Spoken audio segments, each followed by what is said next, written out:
అందరూ కూర్చున్నాం.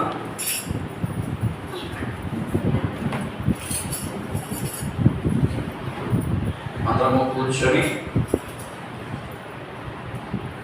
మనం ధ్యానం చేస్తున్నటువంటి యెజ్రా గ్రంథంలో మనం చాలా విషయాలు నేర్చుకుంటూ మరి ముందుకు వెళ్తా ఉన్నాం. మరి ఈరోజు కూడా 4వ అధ్యాయాన్ని 5 భాగాలు చేస్తున్నాం.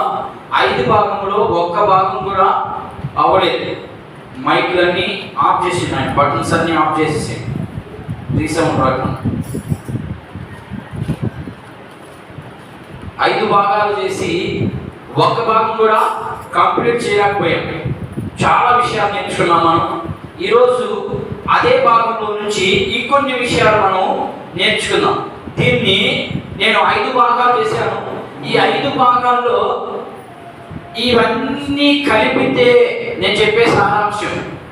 దీన్ని భాగాలు మీరు అర్థం చేసుకునేదానికి మాత్రమే ఇట్లా రాశాను. కానీ నేను చెప్పేటప్పుడు మాత్రం ఇవన్నీ కలిపి చెప్పేస్తాను. అది మాత్రం గుర్తుపెట్టుకోండి. మనము మొదటిగా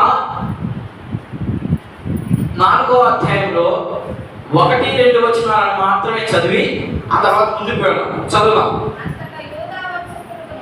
అంతటా యూదా వంశస్థులకును బెన్యామీనులకును విరోధులైన వారు చాలా నివారణ అయిన తరువాత ఇశ్రాయేలు దేవుడైన యెహోవాకు ఆలయమును కట్టుచున్న సంగతి విని జెరుబ్బాబెలు నొద్దకు పెద్దలలోను ప్రధానుల యొద్దకును వచ్చి, మీరు ఆశ్రయించినట్లు మేము మీ దేవుని ఆశ్రయించువారం. ఇచ్చటికి మమ్మను రప్పించిన అషూరు రాజైన ఎన్హరోదును యొక్క కాలం వదులుకొని మేము యెహోవాకు బలులు అర్పించుచూ వచ్చిన వారమై మేమును మీతో కలిసి కట్టేదమని చెప్పారు. చాలు. ఈ యొక్క 24 వచనాల్లో ఉన్నటువంటి భావం ఏమంటే మొత్తానికి కలిపి ఒక పేరు పెట్టాం. ఏ పేరు పెట్టాం? దేవుని పనికి వ్యతిరేకాలు. ఎవరైనా చూడండి, దేవుని పని చేయాలంటే చాలా ఆటంకాలు వస్తాయి. దాని గురించి మనం మాట్లాడుతున్నాం. లేదా ఎవరైనా దేవుళ్ళు ఎప్పుతా ఉన్నాం అనుకో, వాడిని అణిచివేసేదానికి ఎవరు మనకు శత్రువు? మీ అమ్మ, మీ నాయన, నీ భర్త, లేకపోతే నీ పిల్లల? మనకి శత్రువు ఎవరు? ఈ లోకంలో మనకి శత్రువు ఎవరమ్మా? ఈ లోకంలో దేవుని పని చేయాలి, లేదా దేవుల్లో బాగా ఆధ్యాత్మికంగా ఎదగాలి. ఎదిగేటప్పుడు ఎవరైనా మనకి శత్రువులు? అపవాది. మన ఇంట్లో వాడు కాదు శత్రువులు, లేదా మన పక్కింటోడు కాదు మన శత్రువులు, లేదా నా భర్త కాదు, లేదా భార్య కాదు, పిల్లలు కాదు, పక్కింటి వాడు కాదు. ఎవరైనా మనకు శత్రువు అంటే పౌలు చక్కగా ఒక మాట చెప్తాడు. ఏమంటే అపవాది గర్జించు సింహం వలె ఎవరు దొరుకుతాడా వాడిని మింగేద్దామని పేతురు భక్తుడు అంటాడు. పౌలు కూడా చాలా జాగ్రత్తగా ఉండి, మనం పోరాడేది శరీరంతో కాదు కానీ ఆకాశ మండలం ముందు తిరుగు దురాత్మలతో మనకు నిత్యము పోరాటమని పౌలు భక్తుడు అద్భుతంగా రాస్తాడు. అర్థమైందా? అయితే మనకు శత్రువులు కనబడతా ఉన్నారు ఇక్కడ. ఎవరైనా ఇశ్రాయేలు శత్రువులు అంటే చాలా విషయాలు చెప్పాను నేను పోయిన వారం. అందులో భాగంగా ఈ శత్రువులు అనే భాగంలో ఎవరు మనకి శత్రువులు అంటే అక్కడ ఉన్నటువంటి పరిస్థితులు బట్టి అపవాది ఎవరిని వాడుకున్నది? ప్రజలను వాడుకున్నది. ఎందుకంటే నేను ఆల్రెడీ మీకు చాలా విషయాలు చెప్తున్నాను కాబట్టి మళ్ళీ నేను అక్కడికి వెళ్ళను. లేదు, మీకు ఒకసారి జ్ఞాపకం చేయాలంటే జ్ఞాపకం చేస్తాను. ఏం జరిగింది? ఇశ్రాయేలు అందరినీ చెరగలిపోయిన తర్వాత చెప్పాను, చదువుకున్నా ఇక్కడ. ఇశ్రాయేలు చెరగలిన తర్వాత ఆ ప్రాంతం అంతా ఏమైపోయింది? ఖాళీ అయిపోయింది. ఖాళీ అయిపోయినప్పుడు అషూరు రాజు అయినటువంటి బెన్హజర్ అనే వ్యక్తి అక్కడ ఉన్నటువంటి అన్యుని, దేవుని ప్రజలను కాకుండా అన్యుని తీసుకొచ్చి దేవుని ప్రజలనే ప్రాంతానికి తీసుకొచ్చి పెట్టేశాడు. అంటే ఇప్పుడు ఏమైపోయింది? మిక్స్ అయిపోయినారు. సమరయులు ప్లస్ ఇశ్రాయేలు మిక్స్ అయిపోయి దేవుణ్ణి ఆరాధిస్తూ ఉన్నారు. దేవుణ్ణి ఆరాధించేటప్పుడు మీరు మళ్ళీ నాకు ప్రశ్న వేయాలి. ఏ ప్రశ్న? ఇశ్రాయేలు అందరిని ఎత్తుకెళ్ళిపోయారు అన్నారు కదా, మరి ఇశ్రాయేల్ దేశంలో ప్రజలు ఎక్కడున్నారట? అందరినీ చెరకొని తీసుకుపోయారు కదా. చెరక తీసుకుపోయిన తర్వాత మరి ఇంకెక్కడ ఉన్నారు ప్రజలు అనే ప్రశ్న మీకు రావచ్చు. అందరినీ ముసలోని ఎత్తుకోవాలి. ఇశ్రాయేలుని చెరకు తీసుకోబోయేటప్పుడు 3 దఫాలుగా తీసుకెళ్లారు. 3 దఫాల్లో ముందు వాడికి ఎవరైతే పని చేస్తారో, ఎవరైతే బాగా కష్టపడతారో వాళ్ళ బ్యాచ్ని కుర్రోళ్ళందరినీ ఎత్తుకెళ్ళిపోయాడు తొలి బ్యాచ్. రెండవ బ్యాచ్ ఇంకొక రకంగా పనిచేసే వాళ్ళని ఎత్తుకెళ్ళిపోయాడు. 3వ బ్యాచ్ ఇక అందరినీ దొరకపోయారు. ముసలోని మాత్రం వదిలేశారు. అర్థమైనా? వాళ్ళు దేవుణ్ణి ఆరాధిస్తా ఉన్నారు. ఆరాధించే సమయంలో ఏం జరిగింది అంటే దేవుడికి కోపం వచ్చి దేవుడు వారి ఊరి మీదకి ఏం వదిలాడు? సింహాన్ని వదిలాడు. సింహాలు ఎప్పుడైతే పోయి ఇశ్రాయేలు మాత్రం ఏం లేదు. జాగ్రత్తగా వినండి, దేవుని ప్రజలకి సామాన్యంగా ఏమీ జరగదు. అలా జరిగింది అంటే నువ్వేదో తప్పు చేసేవాడిని. ఒకవేళ నువ్వు ఏ తప్పు చేయకపోయినా, నువ్వు అన్ని కరెక్ట్గా ఉన్నా, లేదా దేవుడు నిన్ను ప్రశ్నిస్తున్నాను, నిన్ను టెస్ట్ చేస్తున్నానని అర్థం చేసుకోవాలి. మనకు శ్రమ వచ్చింది అంటే ఖచ్చితంగా నువ్వు తప్పు చేస్తున్నది మొదటిది.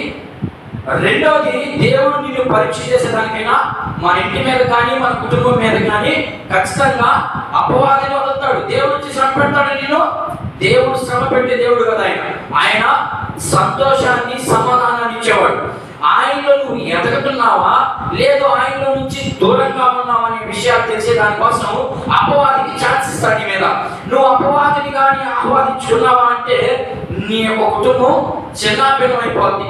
ఎలా అయిపోద్దో యేసు ప్రభు శ్రేష్టంగా కొన్ని మాటలు చెప్పుకున్నాడు. మనం మన సమయానికి మించి మాత్రం నేను ముందుకెళ్ళను. సమయానికి కరెక్ట్గా 11 గంటల 10 నిమిషాలకి క్లోజ్ చేస్తాం. అర్థమైందా? అయితే ఈ శత్రువు ఎవరయ్యా అంటే అపవాది. మనకి ఇక్కడ ఇప్పుడు ఎవరు మాట్లాడుకున్నాడు?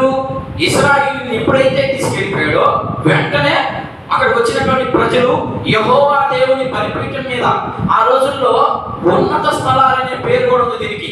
అర్థమైందా? బలిపీఠం అనేది ఉండదు. ఒక దగ్గర బలిపీఠం అని ఉంటుంది, ఇంకొక దగ్గర ఉన్నత స్థలాల మీద ఉన్నటువంటి విగ్రహాలనే మనకి కనబడతా ఉంటాయి. దాన్ని బట్టి మీరు ఉన్నత స్థలాలని ఆయన చెప్పాడు, ఎక్కడేమో బలిపీఠం అని ఉంది అని అనుకోబాకండి. ఆ రెండు ఒకటే. దాని మీద ఇశ్రాయేలుతో పాటు అన్ని దేశంలో నుంచి వచ్చినటువంటి ప్రజలు కూడా యెహోవా దేవుణ్ణి ఆరాధిస్తున్నాము అనే మాట మనం ఇప్పుడు 2వ వచనంలో చదువుకున్నాం. అయితే ఇశ్రాయేలీయులు ఖచ్చితంగా వారిని మాత్రము రానిలేదు. మీరు మాలోకి వచ్చేదానికి లేదు. ఎందుకని? ఇశ్రాయేలీయులకి బాగా తెలుసు దేవుని గురించి. క్రైస్తవులు కూడా బాగా తెలుసు వాక్యం. తెలుసా తెలీదా? ఖచ్చితంగా తెలుసు క్రైస్తవులకి. ఈ ఇశ్రాయేలుకి దేవుడి సంగతి బాగా తెలుసు. అలాగే క్రైస్తవులకు కూడా ఈరోజు విశ్వాసం అనిపించుకున్న ప్రతి ఒక్కరికి కూడా దేవుడి గురించి అన్ని తెలిసి కూడా మనమే ఉన్నాం. ఇశ్రాయేలీయులు వాళ్ళకు కూడా దేవుడు తెలిసి వాళ్ళు ఎలా జీవించారో కొంత వ్యత్యాసం మనం చూద్దాం. నేను దీన్ని తుడిపేస్తున్నాను ఎందుకంటే మీకు కొంచెం అర్థం అవ్వాలి కాబట్టి నేను కొంచెం భాగాన్ని మీకు చూపిస్తాను. ఇశ్రాయేలీయులు ఈరోజు విశ్వాసి ఎలా ఉన్నారు, ఇశ్రాయేలీయులు ఎలా ఉన్నారు? బలిపీఠాన్ని కట్టేదానికి వచ్చారు. ఎవరు వచ్చారు? ఇశ్రాయేలీయులు. దేవుడు ప్రేరేపిస్తే జెరుబ్బయలు ద్వారా బయటకు వచ్చారు. ఎక్కడ ఉన్నారు? అప్పుడు దాకా చెరలో ఉన్నటువంటి మనుషులు బయటకు వచ్చి దేవుని మందిరాన్ని కట్టడానికి వచ్చారు. దేవుని మందిరం కట్టకుండా ముందు పులిపీఠ కట్టాలి, బలిపీఠం కట్టాలి. ఎందుకంటే ఉదయము సాయంకాలము బలులు అర్పించాలి. కాబట్టి ముందు 2 సంవత్సరాలు పట్టింది వాళ్ళు ఇల్లును నిర్మించుకునే దానికి. ఎందుకని? దీనికి కావాల్సినటువంటి సామాగ్రి అంతా వాళ్ళు ఇళ్లలో దాచుకోవాలి. కాబట్టి మొదట చెర నుండి వస్తుండగానే 2 సంవత్సరాలు వాళ్ళు ఇల్లు కట్టుకున్నారు. 2 సంవత్సరాలు ఇల్లు కట్టుకొని 2వ సంవత్సరం అయిపోయిన తర్వాత 3వ సంవత్సరంలో స్టార్ట్ చేశాడు దేవుని మందిరాన్ని కట్టుకునేదానికి. ఆ దేవుని మందిరంలో మొదటిగా చుట్టూరు దేవుని మందిరం కట్టకుండా మధ్యలో పులిపీఠ మాత్రమే కట్టారు. ఈ పులిపీఠ కట్టేదానికి సిద్ధపడినటువంటి విషయాలు కూడా మనం చూసాం. ఈ సిద్ధపాటులో ఏం జరిగిందంటే అన్య దేశంలో నుంచి ఇక్కడికి వచ్చినటువంటి ప్రజలు ఇశ్రాయేలు దగ్గరికి వచ్చి మేము కూడా పని చేస్తాం, దేవుడి పనికి మేము కూడా సహాయపడతాం, మేము కూడా డబ్బులు ఇస్తాం, మేము కూడా అన్ని పనులు చేస్తామని వాళ్ళు కూడా వచ్చారు. ఎందుకని? అషూరు రాజు అయినటువంటి బెన్హజరు వాళ్ళని అలా అలవాటు చేశాడు. అంటే ఇశ్రాయేలీయులకి కలిపేయాలనుకున్నాడు అన్ని జనుల్ని. గుర్తుపెట్టుకోనండి, ఇశ్రాయేలీయులకి ఏ జనం కూడా కలవరు. ఎందుకంటే వాళ్ళ పద్ధతి వేరే, అన్యుల పద్ధతి వేరే. ఇశ్రాయేలు పద్ధతి, వాడు ఎన్ని తప్పులు చేసినా దేవుని నియమాన్ని మాత్రం మేరలోడు. తొందరపడి శరీర సంబంధంగా తాగడాలు, తిరగడాలు, లేక ఆరాధించడాలు ఏమో చేస్తారు, కానీ దేవుని ఆజ్ఞలో ఉన్న ఒక్క మాట కూడా పొరపాటు చేసి అన్యులకి ఛాన్సే ఇవ్వడు. ఇది మరి మనం కూడా మందిరం కట్టుకున్నావా? చూద్దాం, కొన్ని విషయాలు చూద్దాం.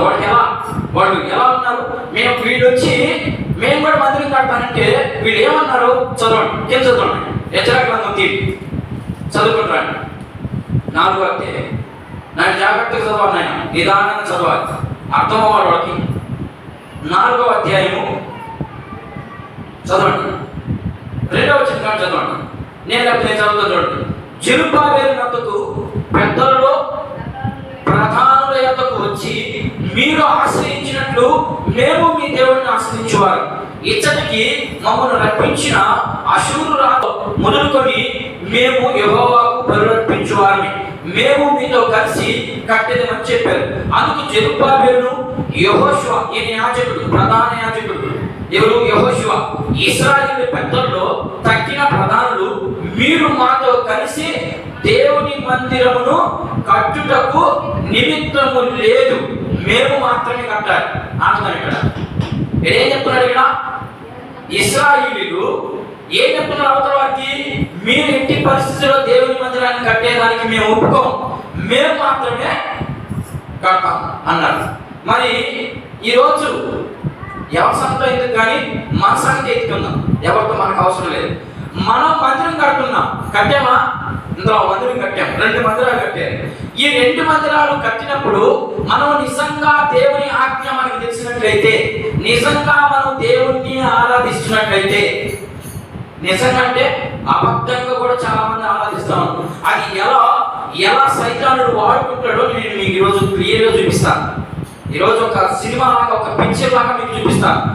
ఎందుకు ఇలా అయిపోతున్నామంటే కారణం ఏంటో బైబిల్ చెప్తాది సమాధానం, నేను కాదు. అయితే ఈరోజు మనం మందిరం కట్టుకున్న మందిరం, ఈ ఇంద్ర మందిరానికి ఎవరైనా ఒక్కరు అన్యులు డబ్బులు ఇచ్చారా? నా హయాంలో ఎవరి దగ్గర నేను డబ్బులు తండ్లేదు.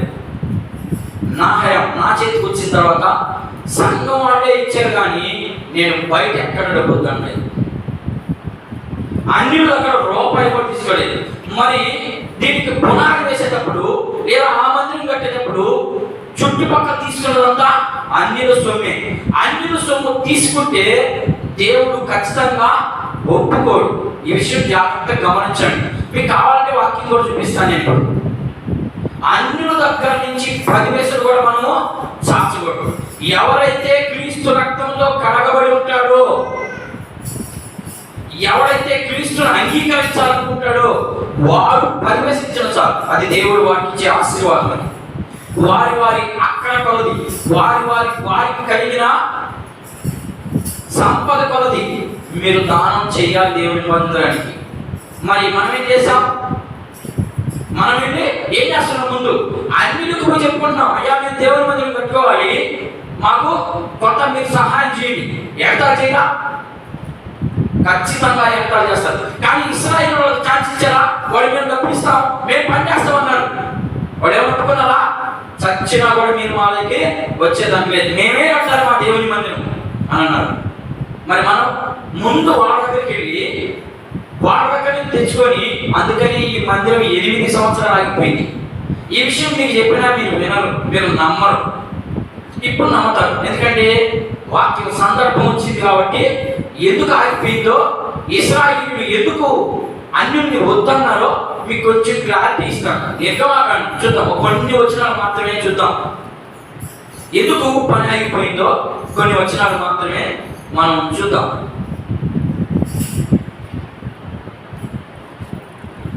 34వ అధ్యాయం,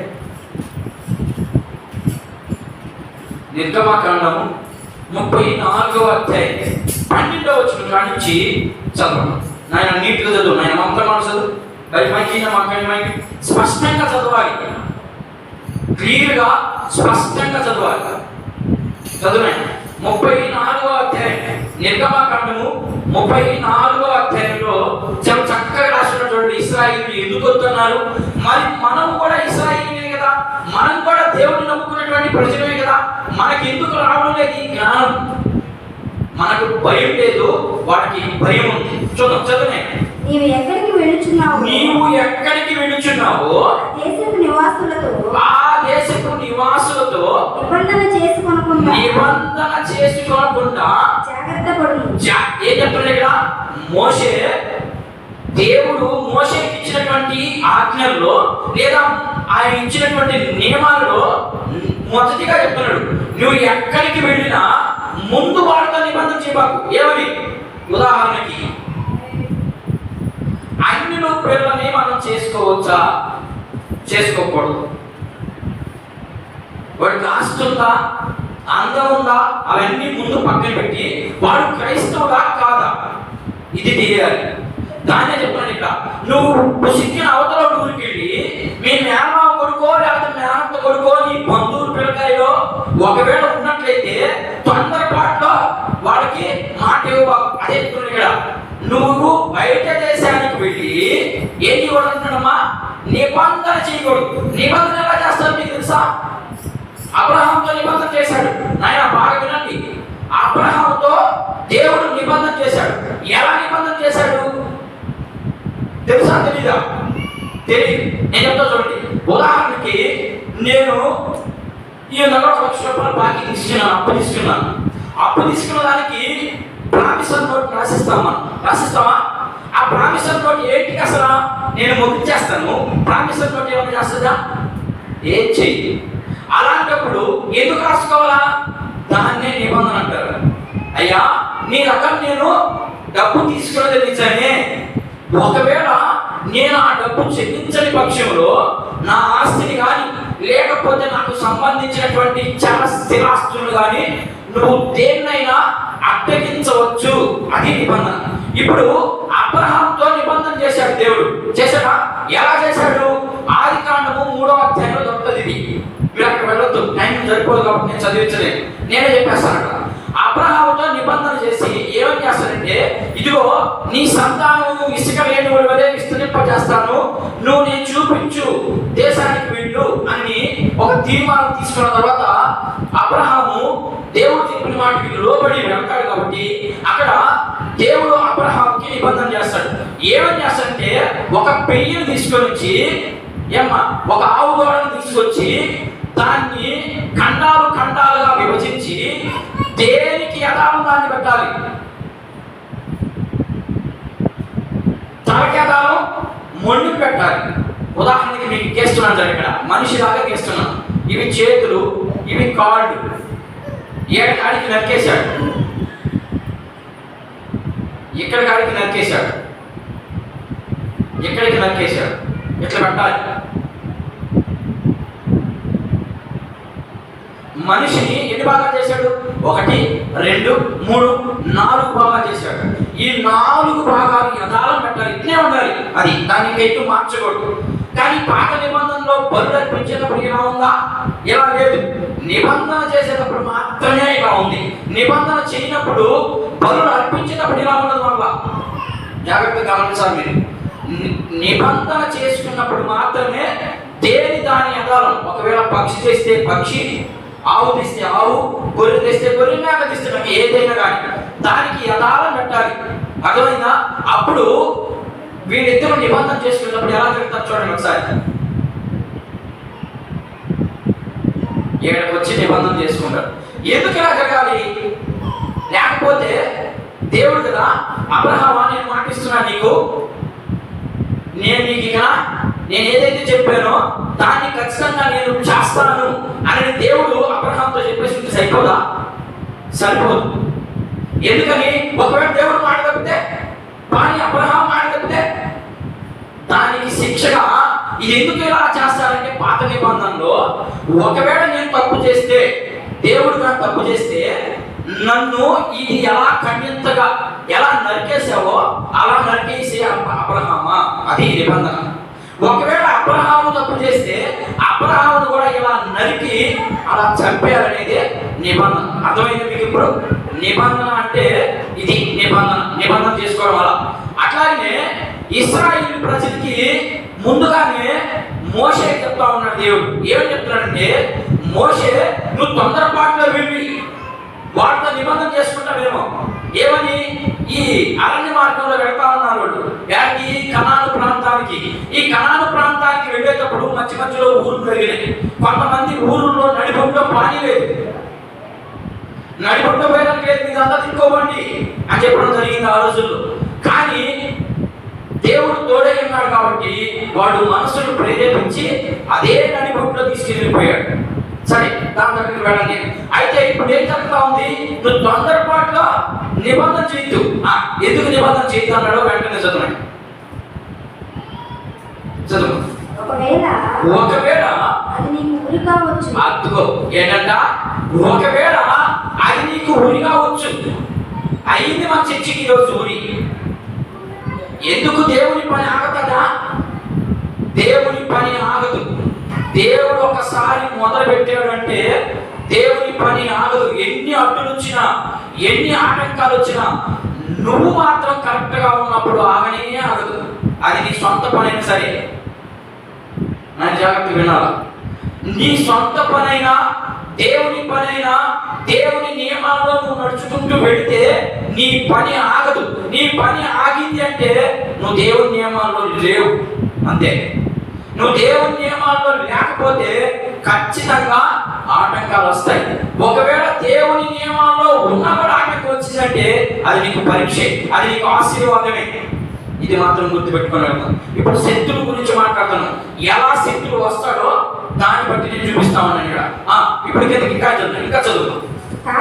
కాబట్టి నీవు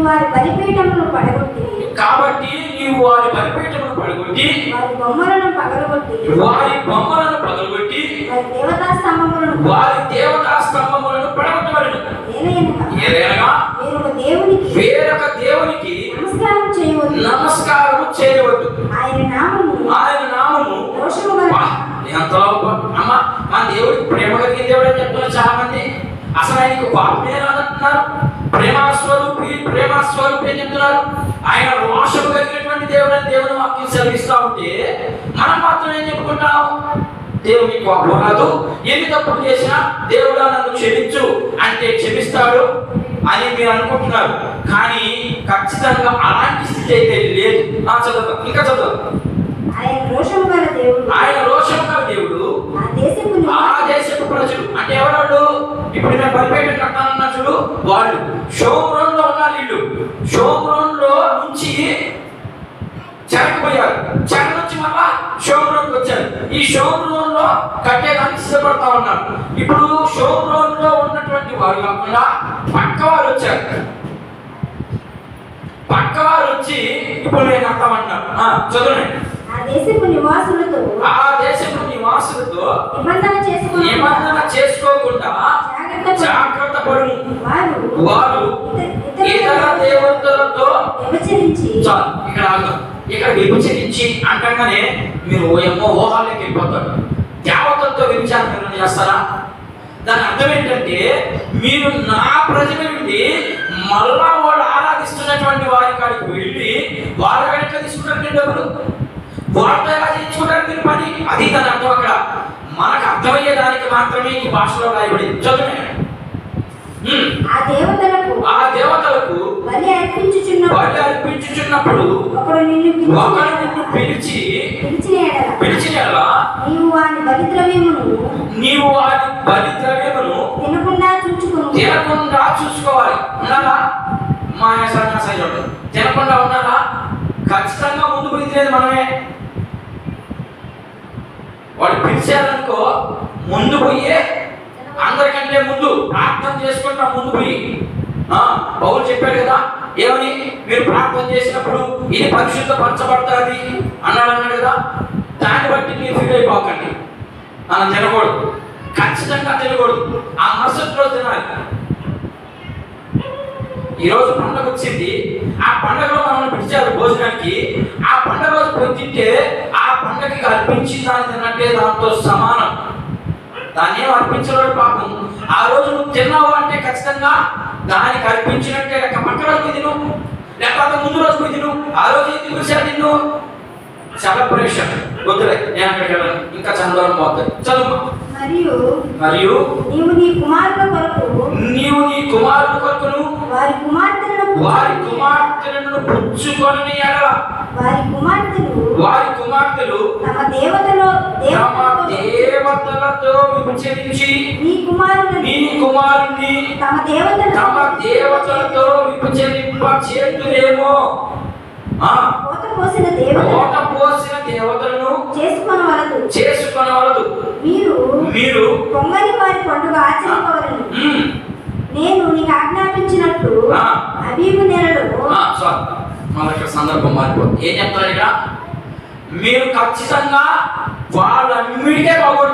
మనం ఏం చేస్తాం?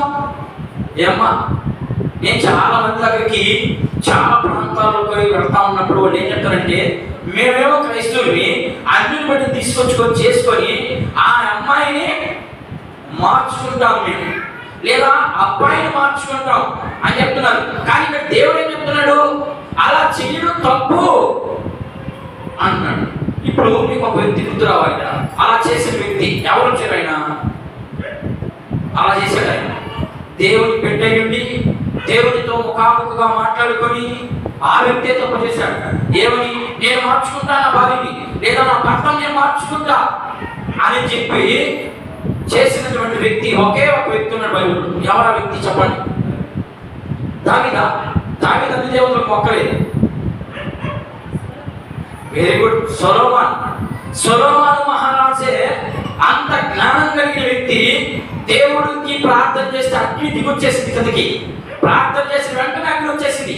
అంత బలం కలిగిన వ్యక్తే పడిపోయాడు. అన్ని వైపుకి వెళ్ళాడు, వాళ్ళని నేను మార్చుకుంటానని నిబంధన చేశాడు. ఆడపోయి ఈడే వాడైపోయాడు. మరి నువ్వు నేను ఎంత బలహీనమో, ఏ విషయంలో బలహీనమో? మనము డబ్బు విషయంలో చాలా బలహీనం. వాడు ఇస్తాడంటే మనం ఖచ్చితంగా వాడు చెప్పిందల్లా చేసేస్తాం. నేను అక్కడికి వెళ్ళను. ఇది ఎందుకు చేయాలంటే, మీరు అన్యులతో కలవద్దు, వాళ్ళతో కూడా మీరు సాంగత్యము చేయొద్దు. చీకటికి వెలుగుకి పొత్తు కుదరదు, విశ్వాసకి అవిశ్వాసకి పొత్తు జరగదు. మరి అలాంటప్పుడు దేవుని మందిరం కట్టాలంటే అన్యుల కాడికి ఎందుకు చెందు చేస్తారు? మీరు ఒక గుంపు వచ్చింది మా ఇంటికి, అయ్యా మేము దేవుని మందిరం కట్టుకుంటున్నాము, ఇట్లా అడుక్కుంటూ వస్తా ఉన్నాను. అడుక్కునే దేవుడు మన దేవుడు, మనం అడుక్కున్నాం ఈ చర్చ కట్టడానికి అడగలేదు. నువ్వు ప్రార్థన చెయ్యి, దేవుడే ఏదో ఒక రూపాన్ని నీకు తెచ్చిస్తాడు. మరలా మీరు ఇక్కడ ప్రశ్న, దేవుడే రాత్రికి తెచ్చిస్తాడా? ఏం తెచ్చాడు? ఎవరినో పని ప్రేరేపిస్తాడు, ఆ పని ఆకుండా జరిగిస్తాడు. అది ఇక్కడ జరిగింది. ఇశ్రాయేలుకి ఎవరైనా శత్రువులు అంటే, మొదటిగా చుట్టుపక్కల ప్రాంతంలో నుంచి వచ్చినటువంటి ప్రజలే శత్రువులు. రెండవదిగా రాజు శత్రువు. జాగ్రత్తగా వెళ్ళండి. నేను రాశాను పాయింట్లో 3వ పాయింట్ రాశాను నేను. రాజే శత్రువు. ఎలా శత్రువు అయ్యాడో చూద్దాం. రాజు ఏం చెప్పాడు? ఇప్పుడు యెజ్రా గ్రంథంలోకి రండి. ఏం చెప్పాడు చూద్దాం. నేను చెప్పేది బాగా అర్థమవుతుంది అనుకున్నాను. మీకు అర్థం కాకపోతే నేను అందుకని మీకు బోర్డు అన్ని పెట్టింది, అర్థం అవుతుందని. యెజ్రా గ్రంథము 4వ అధ్యాయము 2వ వచనం కాంచి లేదా 3వ వచనం కాంచి చదువుకుంటారు. చదువుమా. యెజ్రా గ్రంథము 4వ అధ్యాయము 3వ వచనం. అందుకు జెరుబ్బాబెలును యెహోషువయు ఇశ్రాయేలు పెద్దల్లో తగ్గిన ప్రధానులను, మీరు మాతో కలిసి మా దేవుని మందిరము కట్టుటకు నిమిత్తము లేదని మేము కూడుకొని పారసేకపు రాజైన కోరేషు మాకిచ్చిన ఆజ్ఞ ప్రకారము ఇశ్రాయేలు దేవుడైన యెహోవాకు మందిరము కట్టుదమని వారితో చెప్పింది. దేశపు జనులు యూదా వంశస్థులకు ఇబ్బంది కలిగజేసి కట్టుచున్న వారిని ఏం చేశారంట? బాధపరిచారు. ఇక మీరు అంతా చదువుకుంటూ పోతే వాడు ఎలా బాధపరిచారంటే, వాళ్ళు లేనిపోని సాటి చెప్పారు ఇశ్రాయేలు మీద. మీరు అందుకనే యెజ్రా గ్రంథాన్ని ఒక్కొక్క అధ్యాయము ఒక్కొక్క వారం చదువుకోరండి. వారంలో 7 రోజులు ఉన్నాయి, రోజుకి ఒక్క అధ్యాయం చదవండి. అదే అధ్యాయాన్ని 7 రోజులు చదవండి, మీకు బాగా అర్థమైపోవాలి. ఇప్పుడు 4వ అధ్యాయం చెప్తా ఉన్నాను నేను. 4వ అధ్యాయం ఈ రోజు కంప్లీట్ అవుతుంది. రేపు 5వ అధ్యాయాన్ని 5 సార్లు చదవండి, 7 సార్లు చదవండి, రోజుకు ఒకసారి చదవండి. అర్థమైంది? 7 సార్లు చదివితే మీకు బాగా అర్థమవుతుంది చెప్పేది. అయితే ఇప్పుడు ఏం చేస్తున్నారు ఇక్కడ? చాలా సాటి చెప్పారు. ఏమేమి చెప్పారంటే, అయ్యా రాజా, నువ్వు వాళ్ళని కానీ మందిరం కట్టించావనుకో, వాడు నీకు ఇక శిస్తు కట్టరు, సొంతం కట్టరు. ఆ మాట చూద్దామా? శిస్తు సొంతం కట్టరు అనే మాట చూద్దాం ఒకసారి. అలాగే మీరు కంటిన్యూషన్ గా రండి.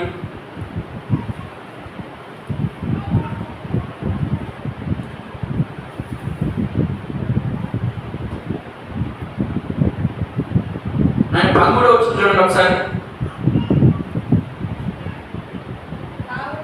11 నుంచి చదువుకుంటున్నాండి, బాగా అర్థం అవుతుంది.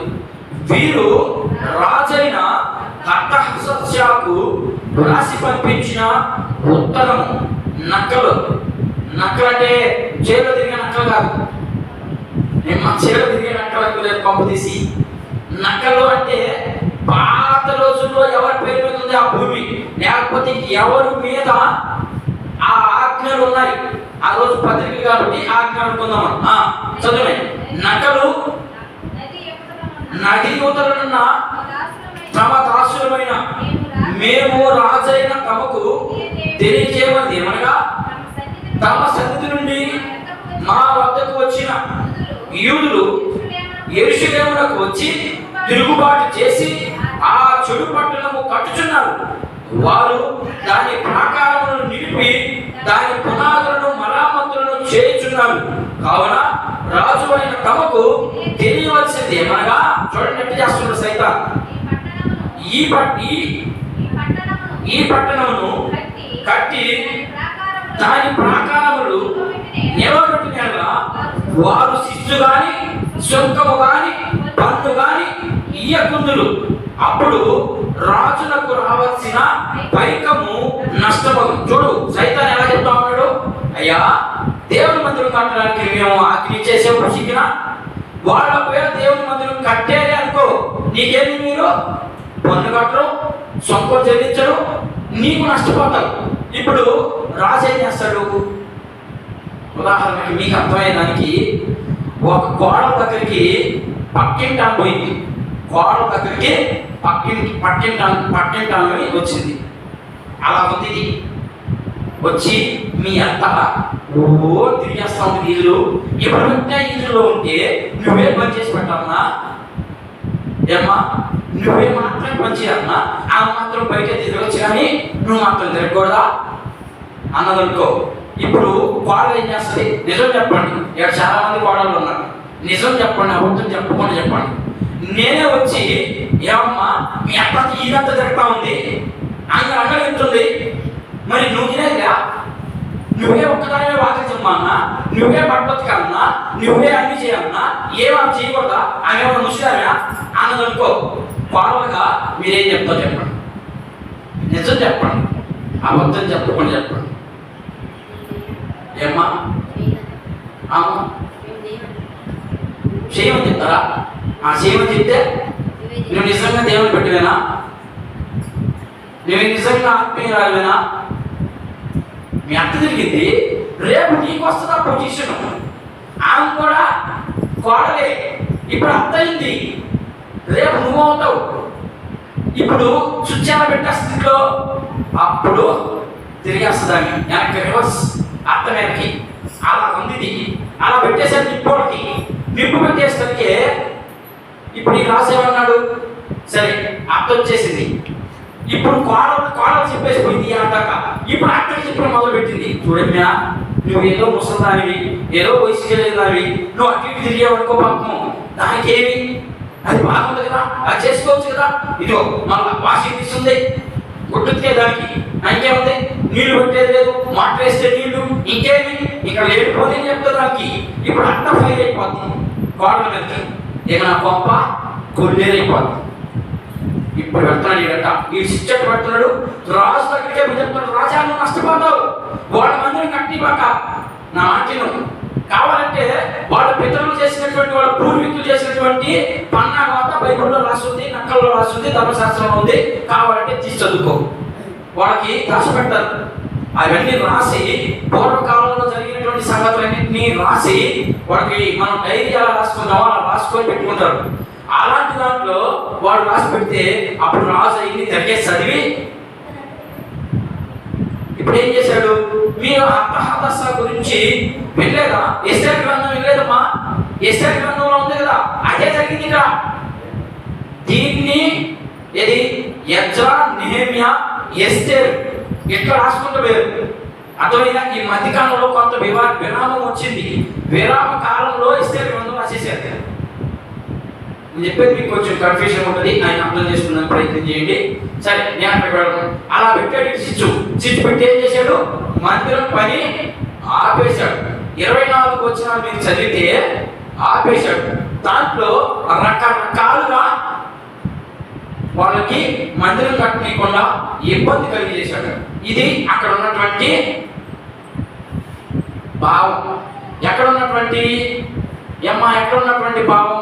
ఇప్పుడు దాకా నేను చెప్పాను, 1 నుండి 4వ అధ్యాయము 1వ వచనం నుండి 24 వచనాల్లో ఉన్నటువంటి సంఘటన ఇది. ఇప్పుడు దాంట్లో నుంచి క్రొత్త నిబంధనలో ఉన్నటువంటి సంఘంగా ఉన్నటువంటి మనకు శత్రువు ఉంటాడా ఉండడా? ఏమ్మా నాయన నాకు చెప్పాలి, శత్రువు ఉంటాడా ఉండడా? మనకి ఖచ్చితంగా ఉంటాడు. వాడు రకరకాలుగా వేస్తాడు. ఎన్ని రకాలుగా వేస్తాడో కొన్ని మాటలే. నేను చాలా విషయాలు ఎత్తేసాను మధ్యలో, ఎందుకని టైం మనకు సరిపోదు. నా టయానికి నేను ముగించాలి. మనకి శత్రువు ఎలా ఉంటాడో ఒకసారి మనం చూద్దాం. నాయన శత్రువు ఎలా ఉంటాడో ఒక్కసారి కొన్ని వచనాలు చూద్దాం. ఇప్పుడు ఎవరిని ఎత్తుకున్నాం? శత్రువు గురించి ఎవరో ఆయన చెప్పుకున్నా. మనకు శత్రువు ఎవరు? సర్వసాధారణంగా నేను ఫస్ట్ చెప్పాను, మనకు శత్రువులు ఎక్కడి నుంచి వస్తారు? అపవాది నుంచే వస్తారు. ఎక్కడ దొరుకుతాడు ముందు? ఉదాహరణకి ఈ మంచి విశ్వాసమ్మా, ఈ భలే విశ్వాసి, ఈ విశ్వాసిని మొత్తానికి దేవుళ్ళు ఎదగాలని లేదా దేవుని పని చేయాలని ముందుకు వస్తుంది. పిలుపు కలిగిన వ్యక్తి. మనలో చాలా మంది ఉన్నారు పిలుపు కలిగిన వ్యక్తులు, కానీ ఒక్కరికి కూడా ఆ పిలుపు విలువ తెలియకనే సంఘం ఖాళీ అయిపోతా ఉంది రోజు రోజుకి. పిలుపు విలువ తెలిస్తే సంఘం అభివృద్ధి అవ్వాలి, కానీ ఎందుకు వెనక్కి వెళ్ళిపోతుంది అంటే సంఘం విలువ తెలియదు, దేవుని పిలుపు విలువ తెలియదు మనకి. కాబట్టి మనము నిర్లక్ష్య ధోరణితో ఇశ్రాయేలీయులు ఏ రీతిగా ఉన్నారో మనం కూడా అదే ధోరణిలో ఉన్నాం. ఏ వ్యత్యాసం ఏం లేదు. అలాంటి వారికి ఈరోజు హెచ్చరిక చేస్తా ఉన్నాడు దేవుడు. చూద్దాం ఆ విశ్వాస దగ్గరికి ఎలా పెడుతుందో యేసు ప్రభు మనం చెప్తున్నాడు. ముందుగా యేసు ప్రభు విశ్వాసికి ఎలా శత్రువులు ఎదురవుతారో, ఎలా వాళ్ళు ఎన్ని ఆటంకాలు పెడతారో కొన్ని వచనాలు చూసి మనం ముందుకు వెళ్దాం. మొదటిగా యేసు ప్రభు ఇలా అంటున్నాడు. చూద్దాం. ఇంట్లోనే పెడతాను శత్రువు. ఇంట్లో ఉంటాడా? ఇంట్లో ఎవరో శత్రువు. చూద్దాం లూకా సువార్త చూడండి. ఎక్కడ తీయండి. మన శత్రువు మొదటిగా ఇంట్లో ఉంటాడంట. మీ ఇంట్లో ఉన్నారో లేదో ఒకసారి మీరు ఈ మాటను బట్టి జ్ఞాపకం చేసుకోండి. కనుక్కోవాలి మీరు ఇంట్లో ఉన్నారా లేదా అనేది. 12వ అధ్యాయం లూకా సువార్త 12వ అధ్యాయము 50వ వాక్యాన్ని ఒకసారి చదువుదాం. అయితే నేను పొందవలసినటువంటి బాప్తిస్మం ఉన్నది, అది నెరవేరే వరకు నేను ఎంతో ఇబ్బంది పడుచున్నాను. నేను 50 నుండి చదువు. ఇప్పటి నుండి అది చదవాల్సింది మనం. నేను 50 వచనం రాశాను, సారీ. ఎప్పటి నుండి ఒక ఇంటిలో 5 వేరుపడి ఇద్దరికి విరోధముగా ముగ్గురికి విరోధముగా ఇద్దరును ఉందురు.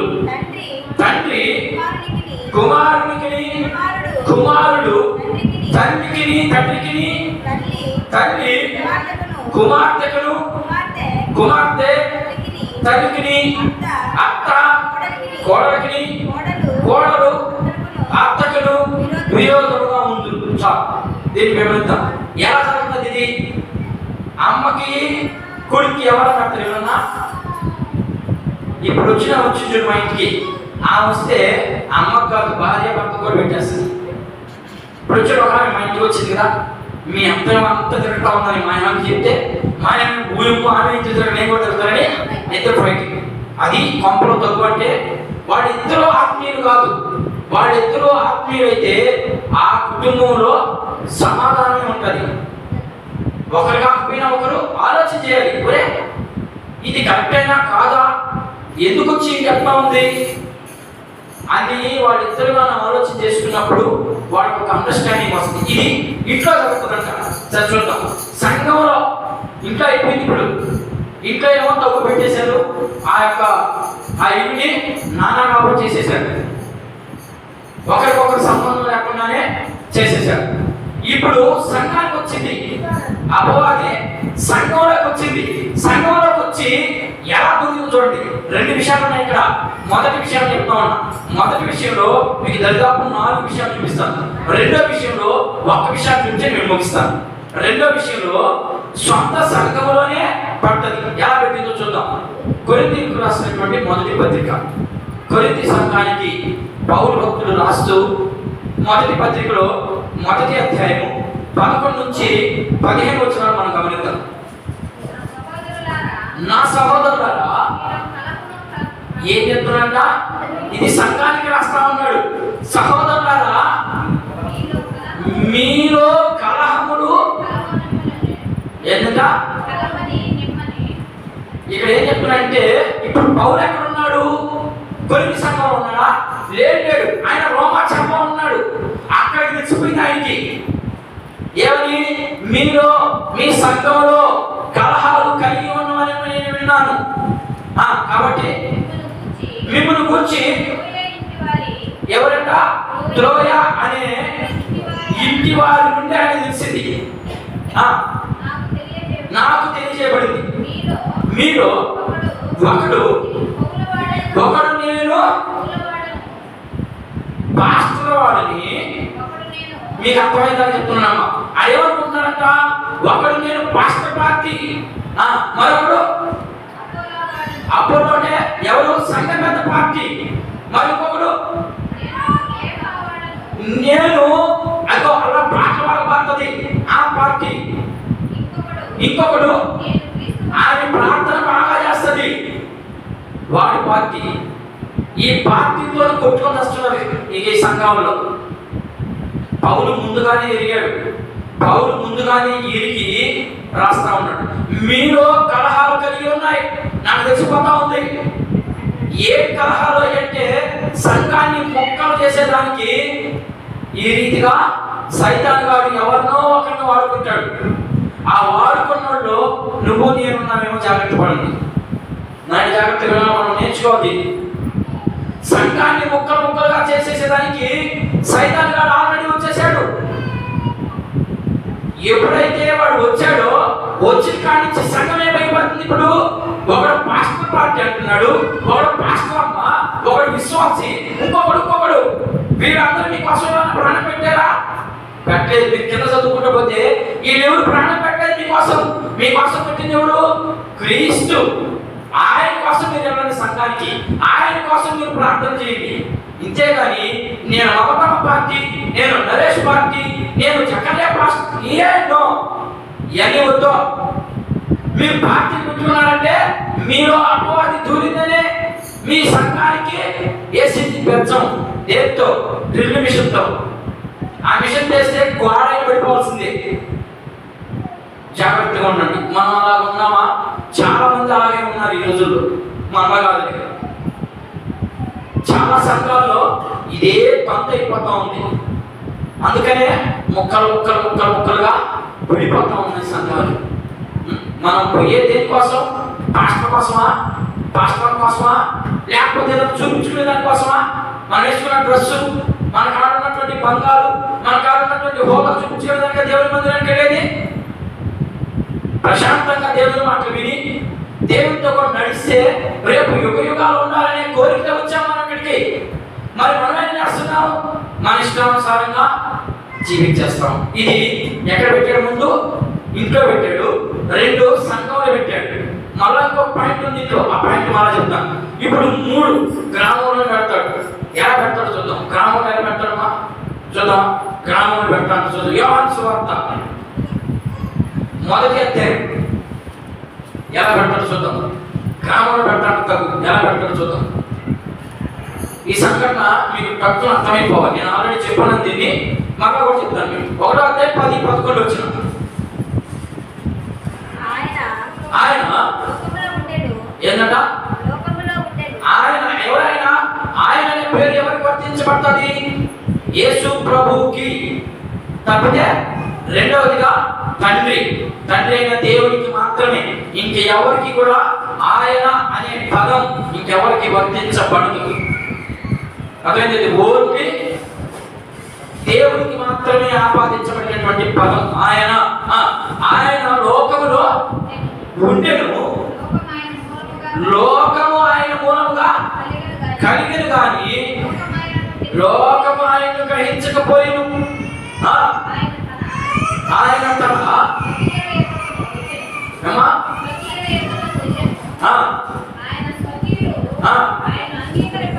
చాలు. యేసు ప్రభు వెళ్ళాడు. ఎక్కడికి వెళ్ళాడు? ఇశ్రాయేలు దగ్గరికి వెళ్ళాడు. ఆయన స్వకీయులు అంటే ఆయన బంధువులని అర్థం. ఆయన బంధువుల దగ్గరికి వెళ్ళాడు. నేనే ఆయన్ని ఎవరిని తండ్రి పంపించాడు చూడండి. మీకు ఒక రక్షకుడు వస్తాడని చెప్పాడు చూడండి. యెషయా గ్రంథం 6వ అధ్యాయంలో ఆయన నేను, 9వ అధ్యాయంలో ఆయన నేను, 43వ అధ్యాయంలో ఆయన నేను. ఇన్ని మాటలు చెప్పినా కూడా వాడు వెళ్ళా. వీడు మరియమ్మ కుమారుడు యేసేపుకి మరియమ్మ పుట్టినాడు కదా. ఈ ఎన్ని మాటలు చెప్తున్నాడు చూడండి. గ్రామంలో ఎలాంటి వ్యతిరేకం వస్తాయో, మనకు అలాంటి వ్యతిరేకలు ఎలాంటి వ్యతిరేకలు వస్తాయో మీకు ఆల్రెడీ తెలుస్తా ఉన్నాయి. అర్థమైందా? సరే, అదొక భాగం. ఇకపోతే ఇంకొక మాట చూద్దాం. ఒక మంచి విశ్వాసి, ఉదాహరణకి మంచి విశ్వాసం ఉన్నాడనుకో, విశ్వాసిని సంఘంలో చెదరగొట్టడానికి పోయింది ఏది? సైతాన్. లేదా సంఘంలో, గ్రామంలో, వాళ్ళ ఇంట్లో కూడా చేయలేకపోయింది. ఇప్పుడు ఇంకొక ప్లాన్ వేసింది. అది ఏ ప్లాన్ వేస్తుంది? ఇంకొక ప్లాన్ వేసింది. ఏ ప్లాన్ వేస్తుందో చూద్దాం. మంచి భక్తిపరుడు, ఆ భక్తిపరుడిని ఏమని ప్రశ్నించిందో ఆయన భార్య. చూద్దాం. ఆయన యోబు గ్రంథం మీకు అర్థమైపోవాలా. నేను ఆయన చెప్తామని మీకు టక్క తీసేయాలి. యోబు గ్రంథం, యోబు భార్య ఏమన్నదో 2వ అధ్యాయం చూడండి. యోబు భార్య, యోబు ఎంత పెద్ద భక్తిపరుడు, మరి యోబుని అననాని మాట్లాడింది. 2వ అధ్యాయం 9వ వచనం ఒకసారి గమనిద్దాం. అతని భార్య యోబు భార్య వచ్చి ఏంటంట? నువ్వు ఇంకా దేవుడు అంటున్నా చిక్కమహమా, నేను నన్ను కానీ కట్టాడుతుంది. ఏమమ్మా? నన్ను కానైతే, ఈ లోకంలో ఉన్నవారు కానైతే ఇదే మాట్లాడతారు. ఏమని? ఆవన్న నువ్వు ఇంకా యథార్థంగా ఉన్నావా అని అడిగింది. మన భార్యలైతే, లోకంలో ఉన్న భార్యలు అనిపించుకున్న వాడైతే ఏమంటారు? మీరు ఒకసారి ఊహించండి. ఏమవుతుందో చూడండి, చదవండి. నువ్వు ఇంకా కూడా యథార్థవంతుడుగా ఉండువా? దేవుని దూషించి ఏం చెప్పితే? ఇది బాగా చదువు నేను బాగా చదువు. అతని భార్య ఎవరి భార్య వచ్చి? యోబు భార్య యోబు దగ్గరికి వచ్చి, నువ్వు నీ పిడకాయ చచ్చారు, నీ ఆస్తి అంతా పోయింది, నీకు జబ్బు వచ్చింది, నిన్ను కుక్కలు నాకుతున్నాయి నీ కురుపుల్ని, నీ దగ్గర దేవుడు ఉంటే ఇవన్నీ జరుగుతాయా? నువ్వు ఇంకా దేవుడిని పట్టుకోవడం ఏంటి? పట్టుకోవడం కాబట్టి ఇప్పుడు ఏం చెప్తున్నావి చూడండి. చూడు, ఎంత మంచి భారీ లోకంలో ఉంటుందమ్మా మన సైజం అలాంటి. చూడండి ఏం చెప్తుంది. యోబు దగ్గరికి వెళ్ళి, యోబా నీ పిల్లకాయని చంపేశాడు, నీకు అయినా కూడా బుద్ధి రాలా. తర్వాత నీ ఆస్తి అంతా పోయింది, అయినా కూడా బుద్ధి రాలా. ఏమి ఇంకా నీకు జబ్బు వచ్చింది, అయినా కూడా బుద్ధి రాలా. ఇప్పుడు నువ్వేం చేయాలా? నీకు బుద్ధి రాలేదు కాబట్టి చూడండి ఇటువంటి సలహా ఇస్తుంది పాపం భార్య.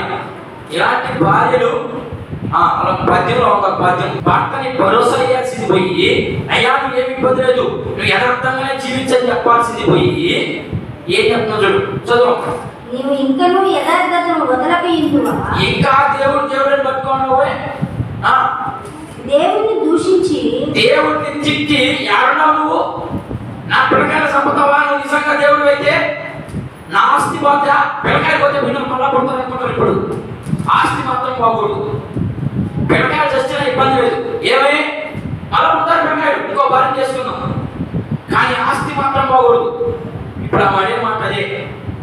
చాలా సినిమాలు ఉన్నాయి కదా, ఏంటంట కాలు లేవు బంగారం మీకు గుర్తుకొచ్చా అయ్యి మనం ఎట్లా ఆడించి వచ్చినమే, కారు లేదు, ఫ్రిడ్జ్ లేదు, ఫ్యాన్ లేదు, ఎవరు ఏ సినిమాది అమ్మా శుభలగ్నం, బా ఎంత గుర్తు పెట్టుకున్నాడు చూడండి. అలాంటి అవి ఏం చెప్తుంది, నువ్వు దేవుణ్ణి తిట్టి నువ్వు పోయి సావరా బుద్ధినాడా అన్నట్టు నీ మాట. ఇలాంటి ఇంత మంచి భార్యలు ఎక్కడ దొరుకుతారండి లోకంలో? మనం కూడా అలాగే ఉన్నామా? ఒకసారి పరిశీలన చేసుకుందాం. ఎందుకు చెప్తాను నేను నవ్వుకునేదానికి చెప్పలేదు ఎన్ని ఉదాహరణలు. మనకు అలా చెప్తే బాగా అర్థమవుతుంది, ఉన్నది ఉన్నట్లుగా చెప్తే అర్థం కాదు. అలా ఉదాహరణకి బయటికి మాటికి బయటికి వెళ్ళిపోతా ఉంటే మనకు అలా అర్థమవుతుందని నేను అలా పోయాను. అట్లానే మీరు నన్ను తప్పుగా అర్థం చేసుకోవాలి, అర్థమైందా? ఇలాంటి భార్యలు ఉండనేనా? సరే, ఇంతవరకు చాలా విషయాలు చూసాము, అర్థమైందా? ఇప్పుడు ఏ భార్య దాకా వచ్చింది. దీంట్లో ఇంకొక పాయింట్, ఇప్పుడు 4 పాయింట్లు చెప్పాను. ఏమని చెప్పాను? ఇంట్లో పెడుతుంది మొదటిగా, రెండవది సంఘంలో పెడుతుంది, మూడవది గ్రామంలో పెడుతుంది, 4 భార్య మంచి విశ్వాసి. ఆ భార్య కూడా పాపం, ఆ భార్య కూడా ఎలా మారిపోయిందో చూడండి. మరి మీరు కూడా బలమైనటువంటి విశ్వాసాలు నేను కూడా నమ్ముతున్నా. మరి మీరు అలా మారుతారేమో చూడండి ఒకసారి. మీరు అలా మారపాకండి, మారకుండా ఇప్పుడు యేసు ప్రభువు ఇప్పుడు ఇలా చెప్పేవాడు ఉన్నారా? ఇలా సంఘాలు ఇలాంటి తగులు ఇలాంటి సమస్యలు ఉన్నాయి మీకు? ఏమ్మా మన సంఘంలో ఉన్నాయా? లేదు చుట్టుపక్కల సంఘాలు ఎక్కడ ఉన్నాయా? ఒక్కొక్క చోట ఉన్నది, ఒక్కొక్క చోట లేదు. అయితే ఇప్పుడు దేవుడు ఇప్పుడు అపవాది చాలా ప్లాన్ మార్చేశాడు. ఎలా మార్చేసాడు యేసు ప్రభు చెప్తున్నాడు. ఎలా మారుస్తాడు కూడా యేసు ప్రభు ముందుగానే చెప్పాడు. యేసు ప్రభువు ముందుగానే ఇలా జరుగుతాయి, మీరు జాగ్రత్త పడి నా మాటలు మీ హృదయంలో ఉంచుకొని దాని ప్రకారంగా మీరు ముందుకు కొనసాగితేనే మిమ్మల్ని ఏ అపవాది కూడా ఏం చేయలేదు. లేకపోతే మిమ్మల్ని వాడు ఏం చేస్తాడంట? ఒట్లు పడతాం, పడతామా? అట్లా పడుతుందంట. ఇప్పుడు సంఘాల్లో అలా పడుతున్నారా? విశ్వాసంలోకి ఏమైనా దొరుకుతున్నాడా? ఎవరు దొరుకుతాడంట? ఏమ్మా 12వ అధ్యాయం, లూకాసు వార్త 12వ అధ్యాయం, యేసు ప్రభు ఒక మాట చెప్తున్నాడు, చూద్దాం.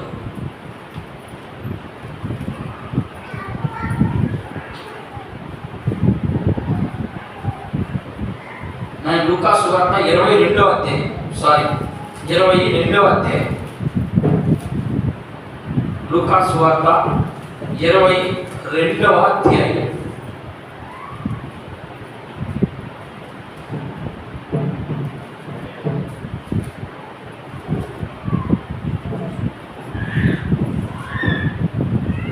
చూసారమ్మా 22వ అధ్యాయం చూడండి. యేసు ప్రభు మాట చెప్తా ఉన్నాడు. 31వ వచనం చూడండి. సీమోను సీమోను, ఎవరైనా పేతురు ఇదిగో సాతాను మిమ్మును పట్టి. సాతాను ఎవరు అవుతారంటే ఇప్పుడు ఇక్కడ వినండి, అక్కడ ఉన్న కాన్సెప్ట్ చూడండి. అపవాది ఎవరిని పడతాడు? ఇప్పుడు సంఘంలో ఉన్న విశ్వాసాన్ని పట్టుకోవడం లేదు, పట్టుకోవడం పాస్టర్నే పట్టేస్తాడంట. ముందుగానే చెప్పాడు యేసు ప్రభు. ఏమని పడతాడు చూద్దాం, ఎలా పడతాడో చూద్దాం. సాతాను మిమ్మల్ని పట్టి గోధుమల వలె చల్లించుటకు మిమ్మల్ని కోరుకుంటుంది, కానీ మీ నమ్మిక తప్పిపోకుండానట్లు నేను మీ కొరకు ఎవరిని వేడుకుంటున్నాడు? ఆయన మనం వేడుకుంటున్నాడా?